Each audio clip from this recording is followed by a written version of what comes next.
तो कहानी की शुरुआत में हम आइसलैंड में हो रही बर्फबारी को देखते हैं, जिस दौरान घोड़ों का एक ग्रुप अपने घर की ओर जा रहा होता है।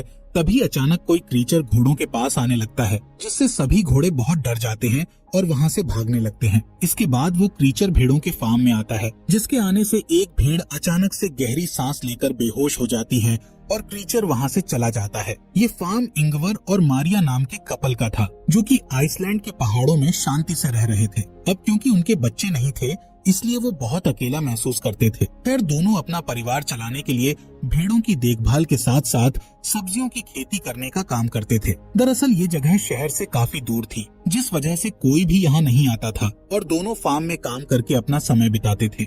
एक शाम मारिया और इंगवर अपनी प्रेग्नेंट भेड़ों की डिलीवरी में मदद करते हुए नजर आते हैं, जहाँ उन्हें पता चलता है कि बहुत सारी भेड़ों ने बच्चों को जन्म दिया है, जिससे मारिया बहुत खुश थी। लेकिन इंगवर को उनमें ज्यादा दिलचस्पी नहीं थी, क्योंकि इतनी सारी भेड़ों को पालने के लिए बहुत ज्यादा खर्चा होता था। एक दिन जब दोनों काम करके आपस में बातें कर रहे थे, तब मारिया इंगवर को अपने ट्रैक्टर में होने वाली प्रॉब्लम्स के बारे में बताती है, जिस पर वो कहता है कि उन्हें अगले सीजन से पहले ट्रैक्टर को ठीक करवाना होगा। इसी दौरान भेड़ों की शेड में उनका डॉग भौंकने लगता है, इसलिए उसे देखने के लिए दोनों शेड में आ जाते हैं। यहाँ वो देखते हैं कि डॉग एक प्रेग्नेंट भेड़ को देखकर भौंक रहा था, क्योंकि उस भेड़ का डिलीवरी का समय हो गया था। खैर, मारिया और इंगवर मिलकर उस भेड़ की डिलीवरी में हेल्प करते हैं, लेकिन जब वो उस भेड़ के बच्चे को देखते हैं तो बुरी तरह शॉक हो जाते हैं। दरअसल उस भेड़ ने एक हाइब्रिड बच्चे को जन्म दिया था, जिसमें उसका सिर भेड़ का था और शरीर इंसानों वाला था। यहाँ मारिया उस बच्चे को अपने साथ घर में ले जाती है और फिर दोनों मिलकर उसकी देखभाल करने लगते हैं।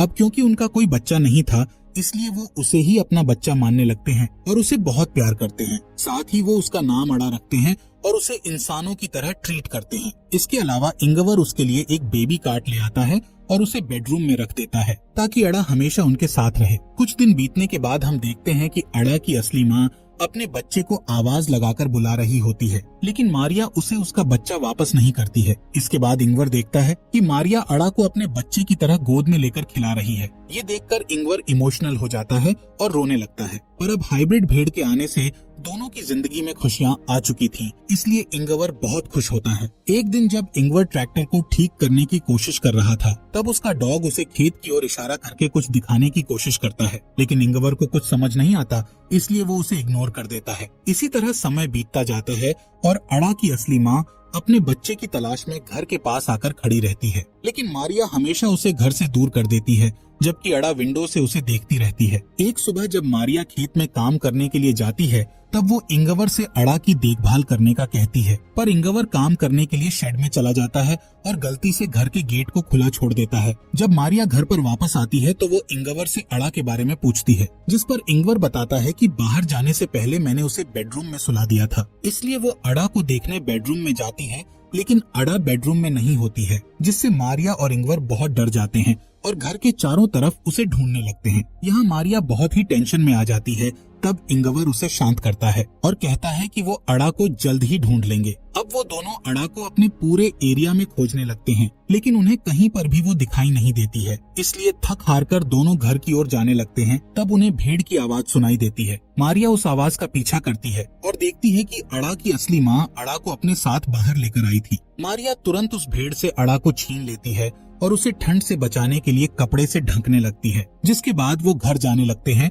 जिस दौरान अड़ा की माँ उनके पीछे आने लगती है, जिससे मारिया उस पर गुस्सा होती है और उसे यहाँ से दूर जाने का कहती है। घर में आने के बाद वो अड़ा को सुला देते हैं और राहत की सांस लेते हैं। कुछ महीनों बाद अड़ा बड़ी हो जाती है और अब वो इस परिवार का हिस्सा बन चुकी थी। खासकर अड़ा का रिश्ता मारिया के साथ बहुत अच्छा हो गया था और वो दोनों एक दूसरे के बिना नहीं रह सकती थी। एक रात मारिया को भेड़ों के बारे में डरावना सपना आता है, जिसे देखकर वो जाग जाती है और सोचने लगती है कि शायद अड़ा की माँ उसे अड़ा से दूर ले जाएगी। इसलिए मारिया अड़ा को बचाने के लिए एक प्लान बनाती है, जिसमें वो इंगवार और अड़ा को सोता हुआ छोड़ घर के बाहर आ जाती है और अड़ा की माँ को शूट करके मार डालती है, जिसके बाद वो उस भेड़ को वहीं पर दफना देती है। तभी इंगवार का भाई पीटर मारिया को ऐसा करते हुए देख लेता है। असल में पीटर शहर में रहा करता था और छोटे मोटे क्राइम करके पैसा कमाता था, लेकिन कुछ कारणों से उसके साथ ही उसे इंगवार के यहाँ छोड़कर चले गए थे। खैर पीटर भेड़ों की शेड में जाकर सो जाता है। जब उसकी आंख खुलती है तो उसे अड़ा दिखाई देती है, लेकिन जल्द ही अड़ा वहाँ से गायब हो जाती है, जिससे पीटर को लगता है कि शायद उसने कोई सपना देखा था। सुबह होने पर पीटर इंगवार से मिलता है, जिसे देखकर इंगवार बहुत खुश होता है क्योंकि पीटर काफी समय के बाद यहाँ आया था। इसके बाद इंगवार उसे घर के अंदर लाता है और मारिया से नाश्ता बनाने का कहता है। जब वो लोग नाश्ता करने के लिए बैठते हैं तब वहाँ अड़ा भी आ जाती है। यहाँ मारिया अड़ा को पीटर से मिलाती है, लेकिन पीटर अड़ा को देखकर थोड़ा परेशान हो जाता है और किसी से कुछ भी नहीं कहता है। कुछ समय बाद अड़ा और मारिया एक साथ समय बिताते हुए नहा रही होती हैं। इस दौरान इंगवार और पीटर घर को पेंट कर रहे होते हैं। तभी पीटर घर के अंदर जाता है और मारिया को अड़ा के साथ नहाते हुए देखता है। जब इंगवार घर में आता है तब पीटर उससे पूछता है कि आखिर यहाँ क्या चल रहा है, जिस पर इंगवार उससे सिर्फ इतना कहता है कि उनका परिवार बहुत खुश है। रात में मारिया अड़ा को पीटर के पास लाती है और अड़ा को अपने अंकल पीटर से गुड नाइट कहने का बोलती है। तब पीटर एक बार फिर इंगवार से अड़ा के बारे में बात करने की कोशिश करता है, जिस पर इंगवार कहता है कि वो इस बारे में बात करना नहीं चाहता है। साथ ही वो पीटर से कहता है कि तुम यहाँ जब तक चाहो तब तक रह सकते हो, लेकिन तुम हमारे पर्सनल लाइफ में कोई भी इंटरफियर नहीं करोगे। यहाँ मारिया इंगवार से पूछती है कि आखिर पीटर यहाँ कितने दिनों तक रुकने वाला है। असल में पीटर मारिया के साथ फ्लर्ट करता था और उसे हमेशा गंदी नजरों से देखा करता था, इसलिए वो चाहती थी कि पीटर जल्द से जल्द यहाँ से चला जाए। खैर इंगवार उससे कहता है कि पीटर यहाँ कुछ समय तक रहेगा, क्योंकि वो अक्सर उन लोगों से बचने के लिए यहाँ आता है जिनको उसे पैसे चुकाने होते हैं। अगली सुबह तीनों मिलकर खेत में आलू लगा रहे होते हैं और उनका डॉग अड़ा की देखभाल कर रहा होता है, लेकिन अड़ा उस डॉग को डरा देती है। दूसरी तरफ तीनों एक ब्रेक लेते हैं, जिस दौरान पीटर मारिया से फ्लर्ट करने लगता है, लेकिन मारिया उसे दूर कर देती है। तब पीटर उससे कहता है कि तुम जिसे इंसान समझकर अपने घर में रखे हुए हो वो सिर्फ एक जानवर है, पर मारिया उसकी बातों पर ध्यान नहीं देती है और वहाँ से चली जाती है। अगली सुबह इंगवार अपने भाई पीटर को उठाता है और उसे एक शेड की सफाई करने के लिए मदद मांगता है। तब पीटर को सफाई करते समय अपने पुराने ड्रम्स मिलते हैं, जिन्हें देखकर वो बहुत खुश हो जाता है और ड्रम्स को बजाने लगता है। तब ड्रम्स की आवाज सुनकर अड़ा वहाँ आ जाती है और ड्रम्स का म्यूजिक सुनकर एंजॉय करने लगती है, पर पीटर को ये चीज पसंद नहीं आती है, इसलिए वो अड़ा का मजाक उड़ाने लगता है। साथ ही वो अड़ा को बाहर ले जाता है और उसे भेड़ बोलते हुए जबरदस्ती घास खिलाने लगता है, जिस दौरान इंगवार वहाँ आ जाता है और पीटर को ऐसा करते देख लेता है। अब इंगवार गुस्से में आकर पीटर को डांटने लगता है और अड़ा को अपने साथ ले जाने लगता है, जिस पर पीटर उससे कहता है कि अड़ा कोई इंसान नहीं है बल्कि एक जानवर है, पर इंगवार उसकी बातों को इग्नोर करके वहाँ से चला जाता है। अगली सुबह हम पीटर को देखते हैं जो चुपके से मारिया और इंगवार के बेडरूम में जाता है और उन्हें बताए बिना अड़ा को बाहर ले आता है। इसके बाद पीटर शेड से एक गन उठाता है और अड़ा को घर से दूर ले जाता है, जहाँ वो अचानक से अड़ा के ऊपर गन पॉइंट कर देता है और उसे शूट करने का सोचता है, लेकिन अड़ा के मासूम चेहरे को देखकर उसका मन बदल जाता है। दूसरी तरफ मारिया उठ जाती है और देखती है कि अड़ा रूम में नहीं है, जिससे वो टेंशन में आ जाती है और घर के आसपास उसे ढूंढने लगती है। तभी वो देखती है कि अड़ा पीटर के रूम में है, जहाँ पीटर उसे अपनी गोद में रखकर सो रहा होता है। इससे मारिया को लगता है कि पीटर ने अड़ा को एक्सेप्ट कर लिया है। खैर इसके बाद हम मारिया को शमशान में देखते हैं, जहाँ वो एक कब्र के सामने बैठकर प्रे कर रही होती है। यहाँ हमें पता चलता है कि मारिया और इंगवार की एक बेटी थी जिसका नाम अड़ा था, लेकिन किसी कारण से उनकी बेटी की मौत हो गई थी, जिससे वो दोनों काफी अकेले हो गए थे। यही वजह थी कि उन्होंने उस हाइब्रिड भेड़ के बच्चे का नाम अड़ा रखा था और वो उसे अपनी बेटी के रूप में देखने लगे थे। यहाँ इंगवार अड़ा को कहानियाँ सुनाता है, जिस दौरान उसे अपनी मरी हुई बेटी की याद आती है, जिससे वो बहुत इमोशनल हो जाता है। तब मारिया उसके पास आती है और उसे शांत करने लगती है। असल में ये दोनों अपनी बेटी की मौत का जिम्मेदार खुद को मानते थे, जिससे दोनों के बीच में काफी दूरियां भी हो गई थी। लेकिन जब से उन्हें अड़ा मिली थी तब से उन दोनों के बीच दूरियां खत्म होने लगी थी। इसके अलावा पीटर भी अब अड़ा को पसंद करने लगा था और अक्सर उसे घुमाने के लिए बाहर ले जाता था, जिससे इंगवार और मारिया भी खुश होते थे और उन्हें अच्छा लगता था कि पीटर ने उसे अपना लिया है। एक दिन पीटर अड़ा को अपने साथ मछली पकड़ने के लिए ले जाता है। तब वो अड़ा को अपने और इंगवार के बचपन के बारे में बताता है, लेकिन जब वो घर की ओर वापस जाते हैं तब रास्ते में उनका ट्रैक्टर खराब हो जाता है। यहाँ पीटर ट्रैक्टर को ठीक करने लगता है, पर उसे समझ नहीं आता है कि आखिर ट्रैक्टर में क्या प्रॉब्लम है। इसलिए वो ट्रैक्टर को वहीं छोड़ देता है और अड़ा को लेकर घर आ जाता है, जहाँ डिनर करने के बाद वो सभी टीवी में एक गेम देखते हैं, लेकिन उनकी टीम हार जाती है, जिससे उनका मूड खराब हो जाता है। इसलिए मारिया सबको खुश करने का सोचकर टीवी में पीटर के एक पुराने म्यूजिक वीडियो को चला देती है, जिससे सबका मूड अच्छा हो जाता है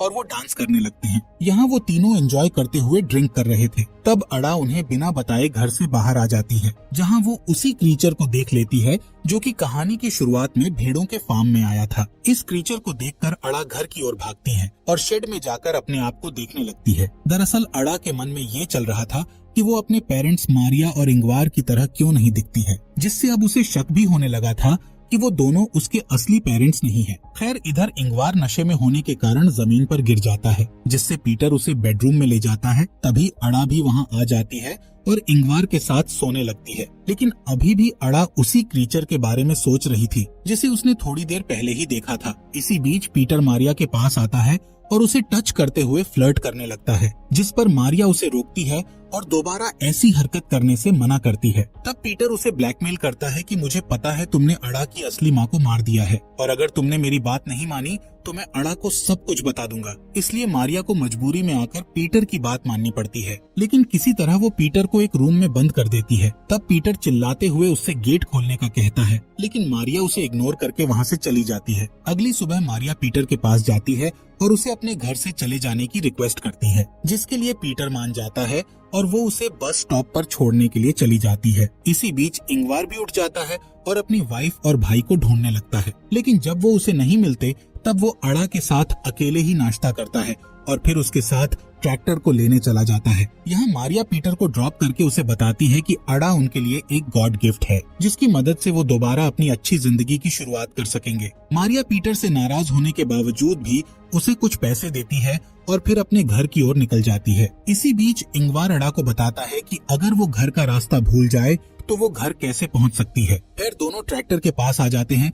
तब इंगवार ट्रैक्टर को सही करने लगता है, लेकिन वो ट्रैक्टर की प्रॉब्लम को सही नहीं कर पाता है, इसलिए वो अड़ा के साथ वापस घर जाने लगता है। यहाँ मारिया भी घर पर आ चुकी थी। मारिया सोचती है कि अब वो और इंगवार अड़ा के साथ शांति से रह सकेंगे, लेकिन उसे घर में कहीं भी इंगवार और अड़ा दिखाई नहीं देते। तभी उसे गोली चलने की आवाज सुनाई देती है, जिससे मारिया बहुत डर जाती है और जल्दी से फार्म की ओर भागने लगती है। यहाँ फार्म में हम देखते हैं कि उस क्रीचर ने इंगवार को गर्दन में गोली मारकर उसे मार दिया है। ये क्रीचर भी आधा इंसान और आधा भेड़ होता है, जिससे हमें पता चलता है कि ये अड़ा का असली पिता है, और इसको देखने के बाद से ही अड़ा को अपने पेरेंट्स पर शक होने लगा था। खैर, अब वो क्रीचर अड़ा का हाथ पकड़कर उसे अपने साथ ले जाने लगता है। तब अड़ा इंगवार के पास जाने के लिए अपने हाथ को उस क्रीचर से छुड़ाने लगती है, पर वो क्रीचर उसे पकड़कर ले जाता है और अड़ा रोते हुए इंगवार को देखती रहती है। जल्द ही मारिया वहाँ आ जाती है और इंगवार को मरा हुआ देखकर बुरी तरह रोने लगती है। अब मारिया के पास कुछ भी नहीं बचा था